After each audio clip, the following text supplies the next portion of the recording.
안녕하세요. 이번에는 이제 한 건 낙찰받은 때까지 어떤 절차를 거쳐서 낙찰을 받게 되는가 한번 보도록 하겠습니다. 그 다음에 이제 시간이 또 얼마나 걸리는가, 그러니까 이제 전체를 한번 간략하게 보도록 하겠습니다. 처음에 이제 뭐 아시겠지만 이제 경매 과정을 좀 보자. 그러면 입찰 전에는 뭘 하냐면, 입찰 전에는, 그러니까 경매지를 통해서 이제 물건 검색을 하고, 그죠? 물건 검색을 하고, 그 다음에 이제 임장을 하고, 그 다음에 이제 수익성 분석을 하고, 물론 이제 권리 분석도 얘기하겠죠, 그죠? 이제 권리 분석을 해보고, 권리상 이제 문제가 없다 그러면 이제 현장에 가서 보고, 수익성 분석을 할 땐 여기서 이제 뭘 정하게 되냐면, 이제 입찰 가격, 응찰 가격을 이제 응찰 가격을 이제 정하고,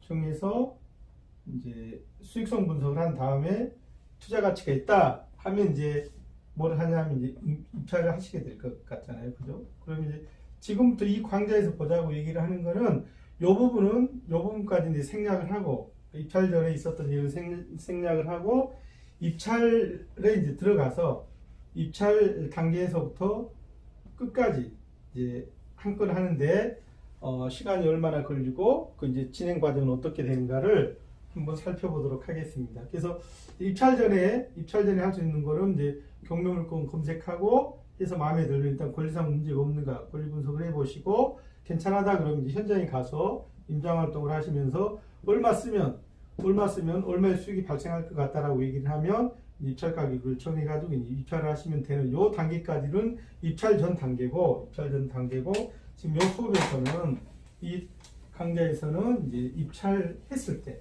그죠? 입찰했을 때 시간이 얼마나 걸리고 또 이제 어떤 절차를 통해서 하는가 이제 한번 보자 하세요. 첫 번째가 이제 입찰했다 하세요. 입찰할 때는 이제 아직은 어쨌든 법원을 가셔야 됩니다. 그렇죠? 왜냐하면 입찰하는 방법이 뭐냐면 지금 현재 기일 입찰제니까 아마 곧 조만간에 언제가 될지는 모르지만 온비드에서 하는 공매처럼 곧 아마 전자입찰제로 갈 것 같으세요. 말 들어보면 전자입찰에 관한 그 전체적인 그 시스템은 만들어져 있는데 아직은 약간의 문제가 있어서 현재는 어쨌든 정해진 법원에 가서 정해진 시간에 입찰을 해야 됩니다. 그래서 이제 입찰해서 이제 어떻게 되었다? 낙찰 받았다예요.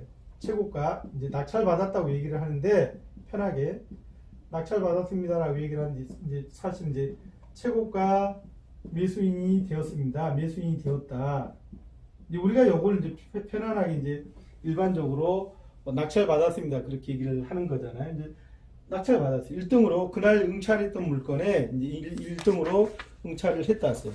뭐 입찰표의 기재 사항 같은 경우는 여기 뭐 다른 그 동영상 강좌나 또 책자에도 보면 이제 상세히 잘 나와 있으니까 여기서 이제 또 반복을 하지는 않겠습니다. 그래서 어쨌든 이제 뭐 하자 없이 이제 입찰을 했다. 대신 이제 이거 하나는 말씀드려야 되겠네요. 그렇죠? 요 사이에서 이제 일반적인 매각일 때는 보증금의 10%, 그날 최저가의 10%, 그 다음에 재매각 물건이면 20%짜리 법원도 있고 이제 30%짜리 법원도 있습니다. 요 정도는 이제 사전에 충분히 파악을 하시고 이제 가셔야 될 것 같아요. 그렇죠? 그래서 이제 가능하면 저는 그렇게 생각을 합니다. 우리 동영상 정도를 보시는 분들이라면 이런 분들이 이제 법원에 가서 눈치 싸움하면서 입찰 가격을 정합니다라고 얘기를 하는데 별로 권하고 싶은 마음이 없는 방법이세요. 그러니까 처음 하시는 분들은 그 인터넷에 들어가서 보면 기일 입찰표 양식들이 다 잘 나와 있습니다. 안 그러면 시간 나시면 원하는 법원에 가서 몇 장 미리 갖다 놨다가 몇 건 받아다 놨다가 응찰하고 싶은 물건이 있으면 그 전날 저녁에 돈도 수편장으로 전날 저녁에 차분하게 찾아다가 그냥 집에서 편안하게 응찰하고 그 가격 다 그 편안한 마음으로 그 입찰표 기재한 다음에 그냥 법원에 가서는 그냥 내버리고 마시는, 아마 그게 훨씬 현명하실 것 같으세요. 그러니까 처음 경험도 별로 안 많은 분들이 법원에 와가지고 입찰 가격 정한다 그러면 어떤 일이 벌어질 것 같으세요? 그러니까 그런 말이 있어요. 이게 입찰 가격 정한다, 입찰 가격 얘기를 하니까 천장론이 있고 천장론 처음 들어본다고 얘기하신 분도 계실 것 같으세요. 바닥론이라는 게 있으세요. 무슨 말이냐면 이게 이제 그 기준 가격이라고 한번 기준 응찰 가격이라고 대체로 이제 평균적인 기준 응찰 가격이라고 보자 하세요. 왜냐하면 평균 응찰률이 나오니까 평균 응찰가율이 그 지지옥션 사이트 같은 데 가서 보면 그 해당 지역에 그 시절에 뭐 6개월이면 6개월, 1년이면 1년 그 기간 동안에 평균 응찰가율이 나옵니다. 응찰가율이라는 건 뭐냐면 감정가격 대비 그 응찰한 가격을 이제 퍼센테이지로 내놓은 거잖아요. 그럼 뭐 예를 들어서 아파트면 뭐 92% 어느 시기에, 그 다음에 빌라 연립은 뭐 85%, 단독주택은 뭐 82% 이런 기준들이 있으세요. 그 응찰가율을 이제 평균 기준 응찰 가격으로 보자 그래 놓고 나서 이 천장론하고 바닥론이 뭐냐면 고수는 이 기준이 이게 천장이세요. 무슨 말이냐면 아무리 비싸게 써도 요 수준 이상은 안 써요. 그런데 뿅아리들은 어떠냐면 요게 바닥이세요. 여기서부터 시작을 하세요. 아시겠어요? 이건 이제 초보자들은 이게 발판이라니까 뭐에 응찰 가격이에요. 그러니까 그 평균 가격을 기준으로 해서 만 원이 되든 10만 원이 되든 100만 원이 더 써대는다면 심한 얘기 할 분 봤어요. 선수들은 그렇지 않다세요. 죽었다 깨나도 이 평균 응찰가율 이상으로는 쓰지는 않아요. 뭐 죽었다 깨나도라는 말이 조금 어폐가 있기는 한데 어쨌든 하나의 응찰 가격의 마지노 꼭대기 선이 최고가 선이 여기다 그 얘기세요. 절대 이 이상을 올려 쓰지는 않는다. 무슨 말이냐면 요놈을 바닥이라고 생각하고 시작한 초보자가 입찰법원에 가가지고 그 과열된 분위기에서 가격을 쓴다 그러면 죄송하지만 요거 이상으로 쓸 가능성이 높죠. 요거 이하로 쓸 가능성은 높지 않으세요.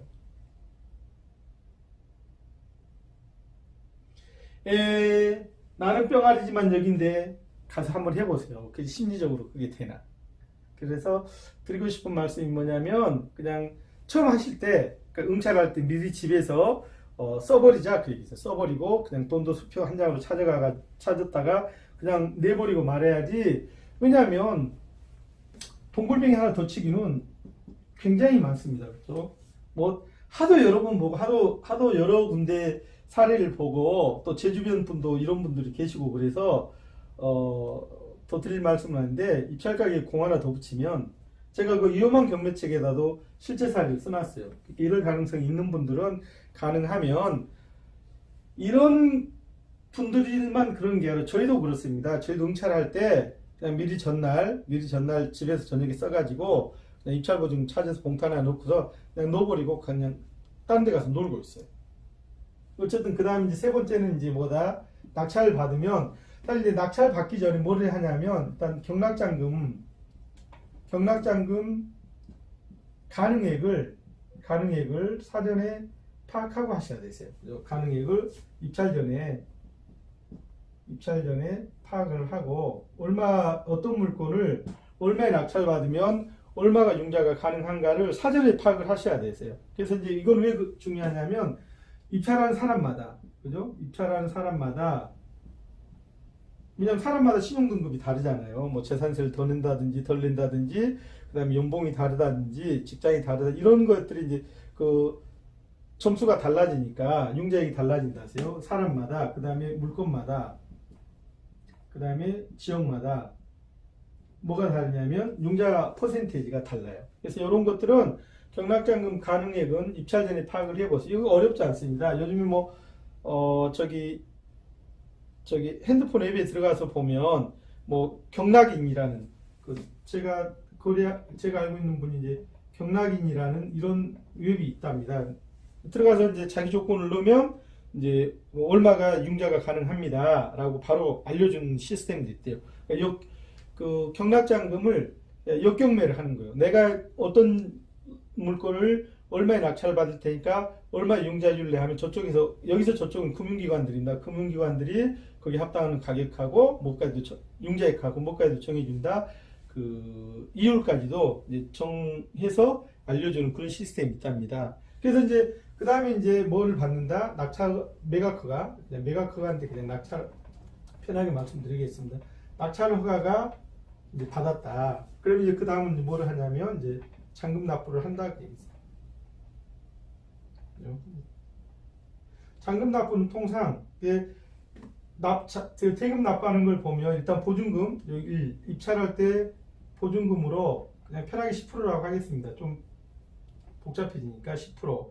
그 다음에 잔금융자. 잔금이 요즘은 4에서 50% 정도다.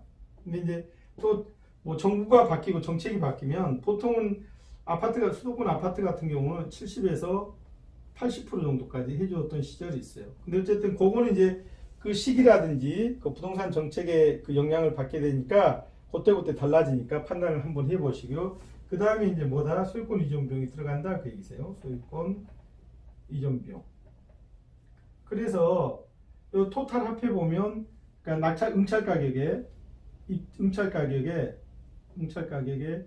한 105에서 108% 정도 자금이 소요된다. 그렇게 보시면 크게 틀리지는 않을 것 같으세요. 그렇죠? 그 다음에 이제 그럼 이제 이러고 나면 이제 잔금 납부를 하고 나면 이제 소유권은 내 거지만 잔금 납부를 하고 나면 소유권은 내 거지만 뭐가 될 때까지는 그러니까 그 배당이 될 때까지는 배당이 실시될 때까지는 뭐가 안 된다? 명도를 할 수 없다 하세요.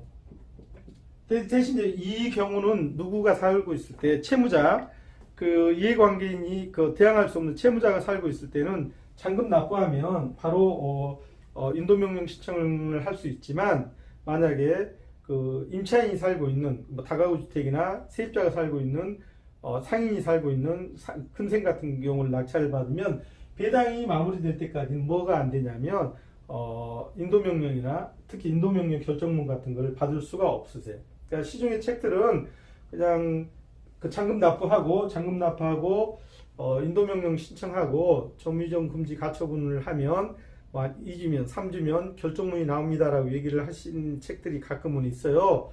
그거는 그 책을 쓰신 선생님이 경매를 별로 안 해보셔서 하신 얘기세요. 무슨 말이냐면 배당이 완성되기 전에는 뭐가 안 되냐면 인도명령 결정문이 안 나온다세요. 대신 뭐다? 전제는 배당에 참여하는 자가 있을 때 채무자는 뭐 배당에 참여할 수는 없잖아요. 그러니까 채무자가 있는 경우에는 신청하고 2주, 3주 뒤에 이제 그 인도명령 결정문이 나와서 그걸 뭐 강제 집행에 그 권한으로 삼을 수 있습니다라고 얘기를 하지만 우리가 보통 낙찰받은 물건에 임차인이 있습니다라고 얘기를 하면 배당이 종료될 때까지는 인도명령 신청 결정문이 안 떨어진다. 이제 참고를 좀 해주시고요. 그 다음에 이제 배당이 되고 나면 이제 뭐가 하냐면 이제 용도를 실시하게 된다. 그 얘기입니다. 그렇죠? 그 다음에 이제 마지막으로 뭐냐면 이제 처분이라 하면 뭐 실제 본인이 실사용하실 수도 있고, 그죠? 그 해당 부동산이 뭐 주거용이라면 들어가서 사실 수도 있고, 그 다음에 이제 임대 목적으로 했다면 이제 뭐 임차를 놓을 수도 있고, 안 그러면 상황이 맞으면 바로 그냥 뭐 매각해버릴 수도 있고, 그래서 이제 그 임대를 할 수도 있고, 그 다음에 세 번째는 바로 이제 매각을 할 수도 있다. 이렇게 보신다 그러면 이제 시간을 한번 보자세요. 시간을 한번 보자 그러면 이제 입찰에서 그 최고가 매수인이 되었습니다라는 거는 같은 날이에요. 같은 날이고 이제 최고가 매수가 이제 허가가 나는 게 낙찰 받은 날로부터 일주일 뒤세요. 그 다음에 일주일이 걸리고 일주일 뒤에 다시 뭐가 되냐면 항고하는 사람이 없으면 이 최고가 매수인이 이제 확정이 되세요. 그럼 다시 이제 일주일이 간 거잖아요. 그 확정이 되고 나서 한 2주 정도 지나면 이제 뭐를 하냐면 법원이 매각 허가가 여기 있는데요. 2주 정도 지나고 나면 법원이 뭐를 하냐면 잔금을 납부하라고 그냥 편하게 제 식으로 하겠습니다. 잔금 납부하라고 매각대금 납부 기한일을 결정을 하세요. 그게 이제 낙찰 받고 나서 통상 한 4주 정도 해서 이 잔금 납부 매각대금 기한일이 결정이 되고 나서 보통 기간 얼마 정도 주냐면 한 1개월 정도 주어요.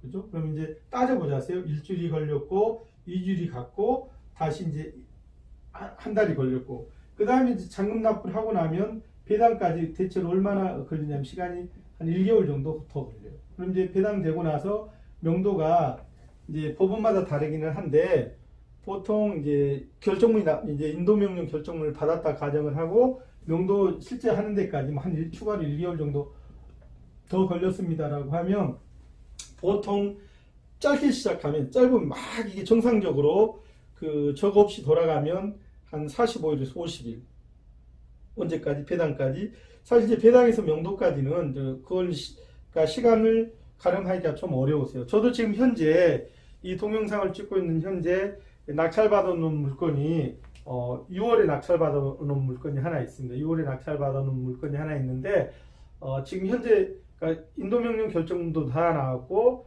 송달이 안 되는 바람에 채무자 주소가 파악이 안 되는 바람에 공시송달해서 완전히 결정되었어요. 그래서 현재 지금 그 동부법원의 그 집행관하고 일정 조절을 하고 있는데 아마 제 생각으로는 다음 주? 그러면 벌써 우리가 6월에 낙찰받아 다음 주면 벌써 10월 중순이니까 한 4개월 이상 걸렸잖아요. 그러니까 보통 한 건 받는데 대체로 한 건 이제 여기 땅에서 낙찰받아서 명도까지 완성하는데 보통 한 2에서 3개월 정도 걸린다 그렇게 보시면 되세요. 대신에 좀 더 걸릴 수 있어요. 이게 뒤로 길어지면 길어지지 짧아지지는 않습니다. 그렇죠? 경매 특성상 이게 늘어지면 늘어지지 짧아지지는 않습니다. 이제 그렇게 말씀을 드릴 수 있으세요. 그래서 이제 명도 얘기를 좀 해드리기가 좀 명도 얘기는 나중에 따로 하겠습니다. 아무튼 명도는 가능하면 강제 집행을 하지 않으시고 그 채무자라든지 임차보증금을 떼이는 후순위 임차인들하고 잘 조정을 해서 어차피 강제 집행하는데 집행관 동원하는데 이제 돈이 들어가잖아요. 그럼 그 부분을 잘 조절을 해서 예를 들어서 뭐 강제 집행하는데 100만 원이 든다. 그러면 내가 한 200 주마. 강제 집행하는데 300이 들어간다. 그러면 내가 한 500을 줄 테니까 서로 이렇게 조용히 잘 마무리합시다. 라고 하시는 게 훨씬 잘하는 경매세요. 사실 경매에서 뭐가 가장 어려울까요 하면 명도가 가장 어렵습니다. 아무리 해도 명도는 쉽지가 않습니다.